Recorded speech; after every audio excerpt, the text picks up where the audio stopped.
I needed to move, keep it moving. I needed to get back to work. I needed to do things. I needed to show to my kids that, you can go through something, you can survive it, and you have to move forward. But it was still a hard thing to be young and in your 40s and undergo this. Welcome back to Beyond the Bar podcast. I'm your host, Denisa Tova, and my guest today is someone who brings strength, definitely strategy, yes, and just such a chill vibe and energy.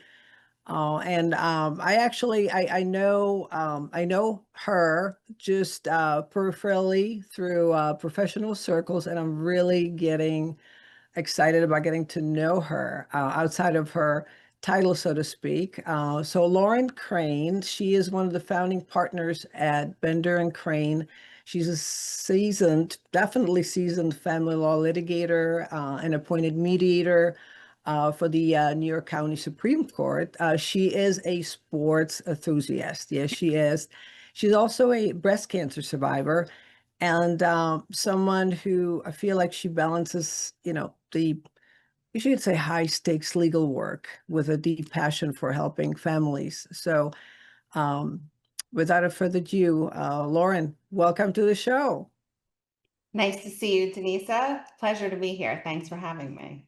Yeah, it's been a long time coming. I mean, and literally we would run into each other and just speak. We actually did chat a little bit ago. You primarily would start a conversation with my husband, Glenn, who's also a total sports nut, about the football talk.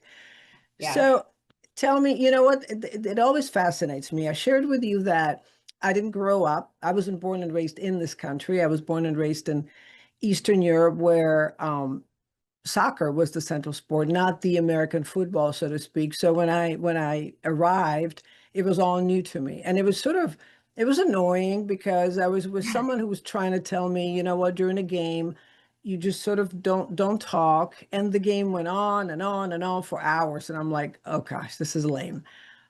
But over time, I started to understand why, what it's really about. So tell me about your sports team, and how did you choose it? So when I grew up, I had a brother and my dad, and they were very much into sports. They loved football and basketball, a little bit of hockey, and definitely baseball. So I was a Yankee, it's now the Commanders fan, and a Knicks fan. So we used to watch religiously. I remember on every Sunday night we had Chinese food and football. Like that was our tradition, and our whole family watched, and we watched it together. And if you were, I mean, I grew up in the 90s. So when you're sitting and you're watching, there's no fast forward, right? So we would fill the commercials and we would all talk, and it was really time for us to bond. But our family did not believe in the being quiet during sports. Like we talked during sports. I think the best part of sports is that when you're watching it, not only are you cheering and you're invested in someone winning, but you can talk. It's an easy time. There's in between downs in a football game, or at timeouts in a basketball game, or I mean during baseball the entire time you can talk because it's so slow. But I grew up and it was just a way to connect with people. Who are you a fan of? Who do you like? I mean, I'm not a super fan, so I don't not like people because of their sports team, but I enjoy it. I like talking about it. I like learning about the players. I mean, some of these guys, these women, also now with the WNBA, they work so hard, right? I mean, we work hard in what we do, but some of these people come from underprivileged backgrounds. They work so hard. You have to respect the work that they put into being such a success. Now as a parent, I look at them and I think their parents are amazing, but it is so hard to succeed in sports. You have to respect it, right? I mean, they have given up parties on the weekends. They've worked all morning. Some of them get up, when you read about their stories, they get up at 5 in the morning. They're training in the morning. I mean, they're like 16 or 17. I look at my 17-year-old daughter. I can't imagine she's getting up at 5 in the morning to do that. But I mean, it's such hard work and it's such a skill. So it's enjoyable to watch, right? I mean, Super Bowl's awesome. You can see Yeah. your family. To me, sports is the time to hang out with family and just hang out. I mean, I've made my daughter get to understand because I also think we were at a bar event together, even, and someone said, "Oh my God, you're a woman. Why are you so into sports?" I actually was a little bit taken aback by that comment. Yeah. I think sports are universal. Why can't a woman be into sports? They're fun to watch. It's exciting. You get to cheer. There's a rush. I mean, it's great. I like it. No, I love it. And you mentioned all the things that I understood later on, sort of why it's such a communal event. And it was an interesting sort of a evolution, if you will. It was the first guy, that I dated who was into it. He was a super fan. He was a super fan. He was a Broncos fan, Denver Broncos fan. And it wasn't like, shut up. It was like, okay, I'll explain that to you on a napkin in between, And I'm like, okay. And then yeah, and so that was Denver Broncos. And then briefly, that was before Glenn. There was one more before that. It was Denver. It was the Patriots. Another nut, sort of a super fan. And now here's Glenn, who's the Minnesota Vikings fan. So he's borderline super fan. I mean, he doesn't have the curtains and all that crap, but I really started to take interest in the game because the human factor. Yeah. At one point it was their assets, they're performing and they're awesome, and the next game it was like, oh, they suck. They're awful. I'm like, wait a second. I know they get paid a lot of money, but they're human beings.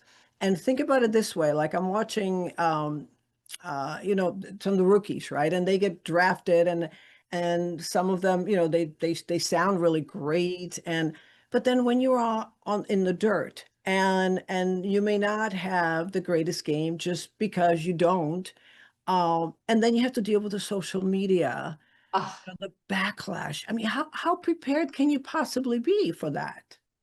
But I can tell you, I do love watching after a draft. Like it can be any sport when they have the clips on Sports Center or they have the clips on anything where you can watch these guys who have worked so hard celebrate. I remember last year, I can't remember his name. I think he went to the Bills. He shook every person's hand after they were drafted. And he Yeah. wasn't the first guy drafted. And I just thought, how do you not respect a person like that? He's happy for everyone around him, which I think is the most important lesson, I think, from sports. Because I love after you watch the players who used to be on teams together, you watch the players who used to train together, or maybe they trained together in the off season, and they're killing each other in the game. And then afterwards, they're able to talk to each other, hug each other, say, "How you doing?" But I think it's an important lesson for life. Look, it's a small community what we do. Yeah. We all see the same people. We can have these horrible cases with each other, but the most important thing is we're all going to have the same cases over and over. You're going to see the same people. It is not worth it to be nasty after. Walk out of a courtroom, say hello, say goodbye, be gentle. Like it doesn't matter. You have to really think about your career long term. So these people in sport or in what we do, you have to be able to congratulate someone. Someone gets an amazing decision from the appellate division or even the Court of Appeals, you should call the person, say, great job. It's the same thing about the draft. It's the most important thing because we all are humans. And I really think that sometimes it's taken out of there. When you go to court and you're hashing it out, you can have a difference of opinion in a court appearance, but you really have to respect each other for being humans as well. It's the same type of thing after a sports event. I think they're very similar, actually. Yeah, it's perspective. I think, what I find, I wonder if there's a correlation, like, so my daughter, she's now 26, and her entire, I'd say, life, elementary school, middle school, all the way through the beginning of college, was in sports, and basketball, and then lacrosse, and constantly. So like, yeah, it was, if you really wanted to stay up late, yeah, you had to, get back up at 5 a.m. and just be right at it. So, but it really taught her, I think, a resilience and then dealing with different personalities also, kind of like looking outside of yourself at the world and just overall like a discipline and I think the being human part, and then as opposed to I think that and also travel, expand sort of that perspective as opposed to someone who's sort of been in that bubble, and is unwilling to, sort of broaden their mindset. Travel's amazing. It's my favorite thing. Really? I love to travel. It's No. the most important thing I think to do with my kids. I've taken my kids on vacation. Every year we take a big vacation. I make sure of it. I make sure they see different places. You know, New York isn't the be all and end all. I know that everybody wants to say that, but there are so many other places. I'm looking at colleges for my daughter. I keep telling her, look outside of New York.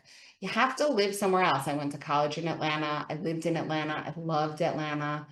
I just think it's so important to experience something else, right? I mean, because Yeah. if you come back here or if you live here, it's so important to understand how the rest of the world works. New York's not a country, right? We're part of a country. We're part of a world. You have to know it. I agree with you on travel. I think it's the most important. Oh, I agree, and we're talking outside of Caribbean islands, and we're talking outside of Mexico. It doesn't even count as travel Yeah. these days. That is so great that you're doing that, with your family. Um, I mean, I lived overseas for a long time, and it's good to remember that. How did you become well, how and why did you become a lawyer? So my dad is a lawyer. He was actually a divorce lawyer in New Jersey. Okay. And I I liked school. And when I was in my junior year of college, I said, I'll try law school, take the LSATs. If I do well, it sounds like a good job. And so I went to law school. It sounds very, very, I mean, that's how I did it. And then my dad was a divorce lawyer. And so I got a job working at a divorce law firm. And I worked in divorce at first in New Jersey. And then I worked in construction law and tax law to try different types of law firms in law school. And I just really liked the basics of helping people, realistic things that everyone's going to need. You need to understand all aspects of someone's life. You can really help people if people are open minded to wanting to figure out how to resolve their problems, how to move forward, how to live their best lives. It is a real career where you can affect how Mm. people live in their future. You can also teach people, these are parents, you have kids together. This Yeah. person is going to be in your life for the rest of your life. Learn how to deal with them. Don't be stuck in fighting. Mm. Think forward. You know, the most important part of a divorce is not the actual divorce when it's happening. It's 5 years after the divorce is over. How are Mm. these people behaving? Be able to sit at, a concert for their kid and enjoy it together? Are they able to go to college graduations together? Are they continuing this same litigation going down the road? I think it's the most important thing that we do. We have to try and get these people to get along because they may not want to be part of a unit in one house, but they're part of a unit forever, no matter what they want or don't want. So you have to learn how to deal with the other person. And I think that's one of the things we really have to teach people. What would you do if you didn't practice law? I have no idea. That's honest. You obviously that is so ingrained in you. I don't know. I don't know. I don't know what I would do. This is all I've ever known, right? I went from college Yeah. to school and I went to clerk in New Jersey for a year for a matrimonial judge.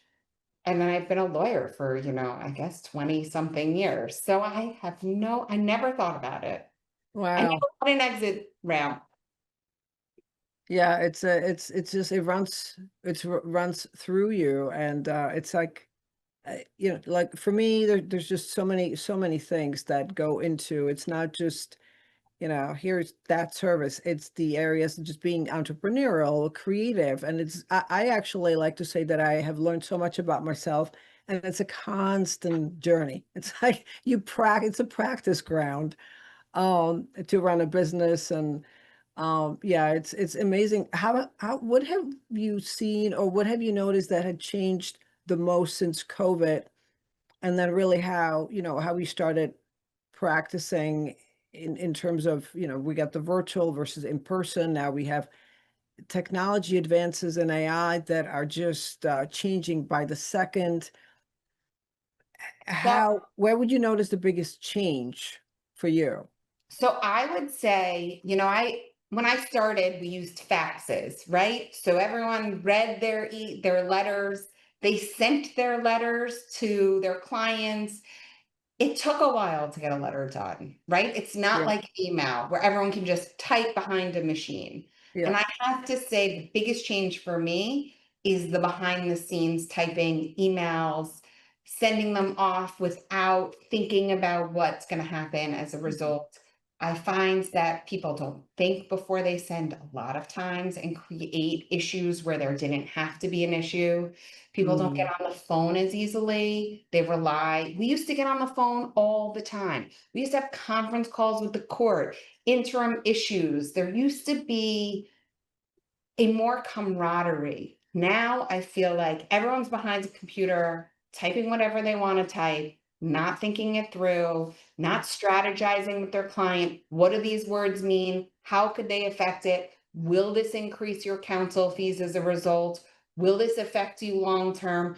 We used to think about every word that went into those letters. I mean, I don't know if you remember them, the facts and you had to wait for them, and then the Yep. courts, you had a fax. Everything was slower in communication. And now, people get behind keyboards, they say whatever they want.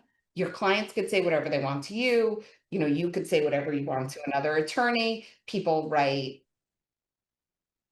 conversations with the court used to be, can we get an adjournment? Here are the dates we're available. Now people send emails. This one's doing this. This one's doing this. No, just get an adjournment. Ask for what you want from the court. Keep it civil. Keep it moving. I find that after COVID, there's a lot more aggressive emailing. Mm. It's really, I find that I'm going to say something horrible, but I find that sometimes younger attorneys don't know what it was like to practice with thinking about every word. And so they just send these emails and they cause a fire. And so I find that that is happening a lot more often. I also find that in some cases, there's a lot more mental health issues than Mm. ever before, which I don't think I ever saw this amount of mental health issues. Typically, I would say every other one of our cases has a mental health issue, which Really? is astonishing. It's really astonishing how many people are no longer getting help. They're not taking their medication. Mm. I don't know if it's just an interim thing, after, but it's been a stark rise. I don't know if you see it when you deal with people on the other end. Yeah, the aggression, the need to immediacy, to need to respond right away. There's no pausing. Everything is faster. And like you said, and these days you don't even know if you're communicating with that person or it was just like tapped out by AI, or even if it was sent by that person. So I think you have to be careful. And my view is, just because the world operates that way doesn't mean you have to. Um, and especially if you go through a loss. I went through personal loss, lost my son several years ago, and, made a lot of changes. And so that stuff, I feel like, with or without you energy, it kind of just like pours over me. And I'm like, I'm not going to suck into that. I refuse to. Um, but then by nature, I'm also like, let's just get it done instead of talking about it. But there's got to be a balance. What What about you? happened to the phones? Why Yeah. can't, did I, what happened to, I think I froze. Am I frozen? No, not on my, Am I no, you're good. frozen? Okay, fine. I want to know what happened to phones. What happened to picking up the phone? Hi, I have this issue. My client's concerned about this. Can you explain it to me? And we can get on a call and we'll explain it to them together. We'll explain what's happening. No, this is not what you said would happen. This is what happened. And they don't, and sometimes they're wrong because they're reading the email wrong. They're not picking up the phone and asking the right questions versus putting a million questions in an email and it's still not going to get you what you want because sometimes it takes a phone call. You know, that do you notice no one wants to jump on a phone call? I mean, it's so crazy. It takes 3 seconds. You know, it's interesting that you said that. I don't always jump on a call, but that for different reason. Not if it comes down to resolving something, I am all for it. And here's what I've learned: because of people are so reactive. First of all, there's no such thing as a 15-minute call about the issues that we deal with. But if someone really, sometimes it does take that much time to resolve something because you cannot really, and I say this, you cannot read my tone in a text or even in an email. You know, if I don't think and I whip something off, I've learned to just either get on the phone, or even if I can't get to them, to leave a voice note saying, hey, I know you cannot read my tone, but here's what I was trying to say.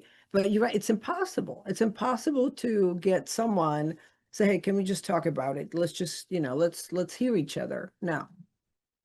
Yeah, and I want to say that the younger they are, the more they've dealt with Instagram and grew up with it, right? You and I didn't grow up with Instagram. You had to go to school, Yeah. talk to people in school, and then you would go out with them for whatever you would do with them.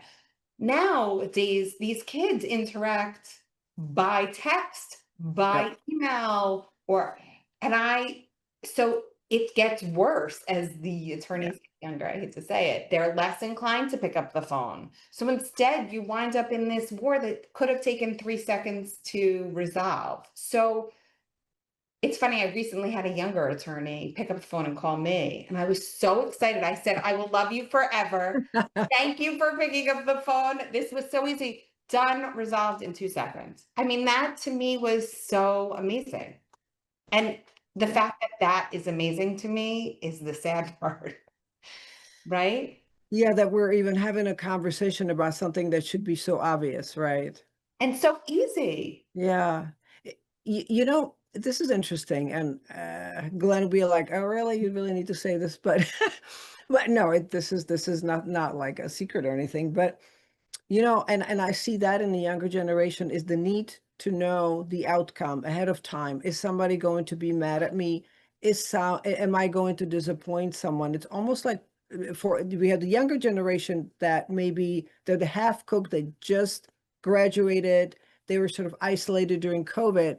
So now all of a sudden they have this FaceTime and they're like, oh shoot, I'm paralyzed. Or you were raised where it was a turbulent household and you find it easy that you can protect your feelings and not get hurt if someone sends you a text or you send somebody a text. But yeah, there's this fear. I agree. And I wish I could tell them it's not as scary because I fear, you know, we stand in court. That's so imposing. And if you can't Mm. present in a class or you can't, don't present to your friends even, let's go out because I want to do this, just a basic thing and you're doing it all over text. The day they stand in court, I want to like hug them and say, it's going to be okay. You're going to be fine. I know it's scary, the adrenaline is pumping, but it's gonna be fine, and you're gonna be able to do it, but I feel like they haven't had the chance to do it, if that makes sense. Yeah, no, no. I think, you talked about fear and it's not as scary. Tell me about, I mean, dealing with breast cancer must have been very frightening. So, I mean, I was 42, it was during COVID when the world was literally shut down, so it was a little bit scary, and my kids were young, they were 12 and 10, and I found out in Octo actually Breast Cancer Awareness Month. Today is actually my 5 years since I got a double mastectomy, so Oh it's a my God. pretty great day for me. Yes. Um, and didn't I didn't have to have chemo or radiation, which was a gift. But I can tell you when I was going through it, I had my first surgery in November and I had a second surgery in December. And in January I was back at work, right? Not full time, but like I would say 3/4 time because I couldn't take it. I needed to move, keep it moving. I needed to get back to work. I needed to do things. I needed to show to my kids that, you can go through something, you can survive it, and you have to move forward. Right. Yeah. So, and it was a little bit easier because there was a lot of work from home at that time, but it was still a hard thing to be young and in your 40s and undergo this. It's extremely stressful, obviously. Luckily, I've had a great outcome. I'm very healthy at this moment, and I have survived and I thrive. And I've given every moment that I am not working or with my family, I'm giving back. I get involved in breast cancer, you know, um, organizations. I'm involved in JALCA, which is Judges and Lawyers for Breast Cancer Alert, which is an amazing organization. And I'm also involved in Sharsheret, which is a Jewish organization that gives back to breast cancer survivors and ovarian cancer survivors or people who are going through it. And they offer different services, and I just really believe there are so many options for testing and so many options for knowledge at this point. And I think that young people are not partaking in it. And I think that a lot of people aren't getting BRCA testing or genetic testing, and it's amply available. You can get it at any any OBGYN, I believe, can give it to you, and it's covered by insurance. And people aren't doing it. And it's confusing to me because breast cancer is on the rise. When I went to my oncologist in 2020, it was mainly people over the age of 40, 50. I mean, I can't really tell, I don't ask them their age, right? But recently, when I've been going to my oncologist, I would say half of it is with women much younger than me, in their 20s and their 30s, and it is shocking and it is scary. But knowledge is so important. And I'm on this crusade for people to get tested, for all the genetic testing, and for people to really, when someone's diagnosed at first, I talk to people all the time. I'm involved in a support group through JALCO, which is amazing. I just think supporting each other is the most important. Yeah. And it is the way I changed the most after breast cancer. I definitely want to support people more. I got off the rat race, right? Everything is about paying it forward now to me, Yeah. helping younger attorneys, helping people who have breast cancer, helping anyone who's going through something that's similar. I just really believe in paying it forward much more than I did in my 30s and early 40s, even, because I just know that there were so many people who were there for me, supported me, and thought of me as an individual before a lawyer or a neighbor, and who were there for me. And it is so important. I mean, I think you understand what it's like when you need someone and you need someone to be there. There's nothing like that random person who calls you, right? The person you never expected to call you. You say to yourself, oh my God, I made a difference in that person's life. And I want to make a difference in someone else's life. I think it is so important. You know, the conversation, the connection, you can never replace that. And thank you for sharing that. That inspires hope, and I think it's really important to talk about it, especially if getting tested, and really not taking it for granted, and taking it's almost like, I'd say, honoring yourself, making sure you keep up with all your checkups, and you ask questions, and it is super important. When we went through our loss, my daughter and I, and our loved ones, we talked about it. There was no and my granddaughter who lost her dad. And, there was no an awkward moment. There was no, let's not talk about it right now to hurt someone's feelings. It was, no, let's talk about it. All the feelings are acceptable feelings. And sometimes it's laughing, sometimes it's crying, sometimes it's saying, F, I'm so scared. So, good for you that you are spreading the word and you're talking about it, and the giving back, Lauren, that's excellent. That's so selfless. I mean, I think giving back is the most important thing we can do, right? I mean, every day you and I are in I'm gonna say a little bit brutal of a job where everyone's fighting. Yeah. The one thing I can do is show my kids and show, other people around me that there's always a little extra time. There's some time in your day where you can do something for someone else just to pay it forward.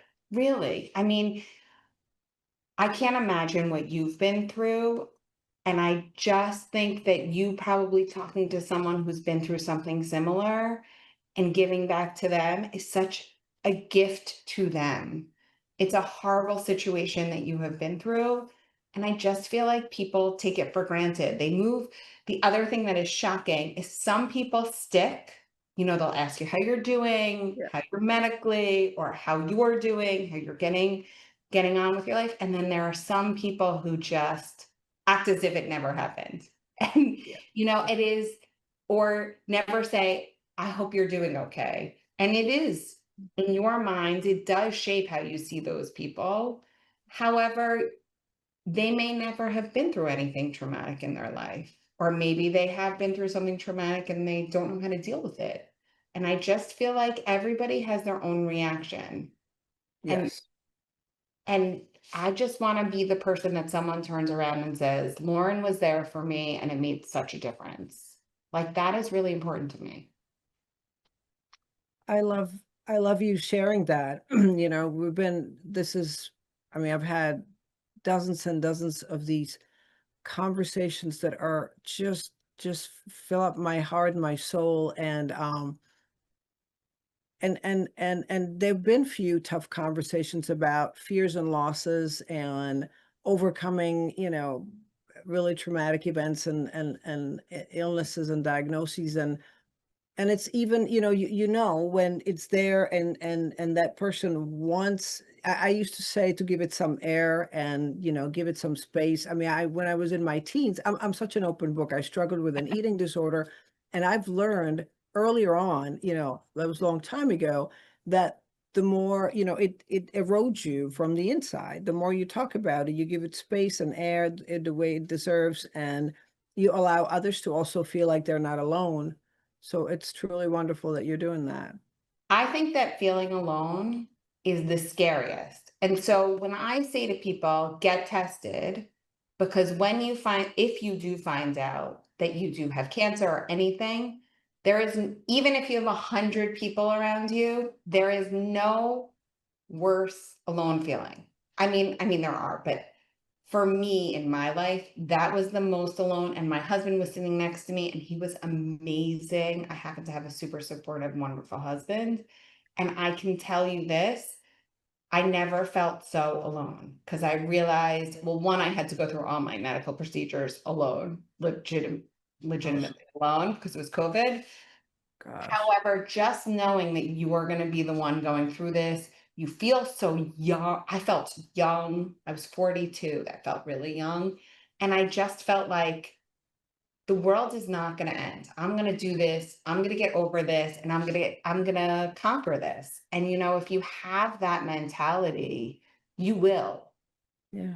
and it's very hard to keep that mentality. But I also feel like learning that you may have this gene, there are so many options out there. It doesn't mean that you have to have surgery right away. It could mean extra testing. It could mean so many things. And we're so privileged in this country to have healthcare fields that can test us for this. There aren't many other countries that would offer this. And so I feel like people are so scared. It's the scared element again, that they're just not willing to go for it and just ask for the testing because they think that once they find out something bad, the life is over. It's not.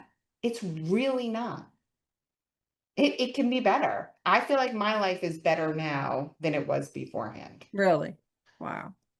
Yeah, That's such perspective. yeah. Wow. That's just so inspiring. What would you, I mean, I could talk to you for forever. But give me some parting thoughts, whether it's something you'd like to share with incoming attorneys or just the world. I mean, you've been sharing incredible part of yourself, but anything. I would say that the most important thing is to believe in yourself. If you want to do something, if you want to be a matrimonial lawyer, you want to be any type of lawyer, or you want to do anything else in life, if you believe in yourself and you put the time in, you learn. When I was a young attorney, I would take home books, right, with statutes or the CPLR, anything, and I would literally read it. It was the most boring thing I did, but guess what? I learned it, right? So when everyone else was, you know, I'm not saying I didn't have fun, but I like right before bed, I would read it because it was A, tiring, it would put me to sleep, but B, I wanted to learn it. So I didn't want to feel dumb. I invested in myself. I said, if I really want to succeed in this, I have to show the other people that I want to learn it, that I want to know it. And look to yourself first. And then if you don't understand something, go to the person you trust most in your firm and ask them, and then keep pursuing it, right? You're not going to know everything. I don't know everything. I don't even know if my partner Susan knows everything, right? You have to learn it. You have to really understand it. Go out there, believe in yourself, and try and understand it yourself first. And don't rely on AI. It doesn't know everything. No. No, it certainly does not. Lauren, thank you so much. You're such a force, you're such a powerful human being. And thank you for being so vulnerable and sharing part of your story. Thank you so much for having me. This has been such a pleasure. Absolutely. And then for those of you who would like to get a hold of Lauren Crane, we'll make sure that that we post a link to her bio below, and make sure to follow us on all social media and Beyond the Bar podcast YouTube channel. And until next time, stay inspired and stay curious.